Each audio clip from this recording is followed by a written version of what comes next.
Hi friends, welcome back to my channel Vasanthi vlogs. ఈరోజు మనం గుంటూరులోని మంగళగిరిలో కొలువై ఉన్న శ్రీ పానకాల నరసింహస్వామిని దర్శించుకుందాం.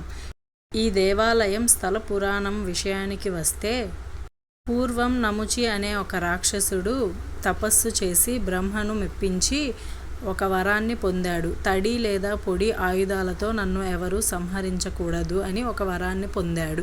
వరగర్వంతోటి దేవతల మీద దండయాత్ర చేయగా దేవతలను ఎంతో హింసిస్తూ ఉండేవాడు.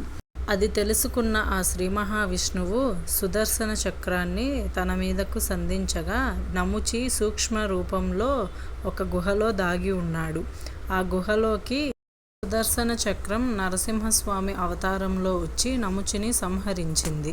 ఆ తరువాత నరసింహస్వామి ఉగ్రరూపంతోటి తాండవిస్తుంటే దేవతలందరూ వచ్చి అమృతాన్ని తాగించి స్వామివారిని శాంతింపజేశారు. ఆ తరువాత త్రేతాయుగంలో నేతిని తాగించి శాంతింపజేశారు. ఆ తరువాత ద్వాపర యుగంలో పాలను, ఇప్పుడు ఈ కలియుగంలో పానకాలను సమర్పించి స్వామివారిని శాంతింపజేస్తారు.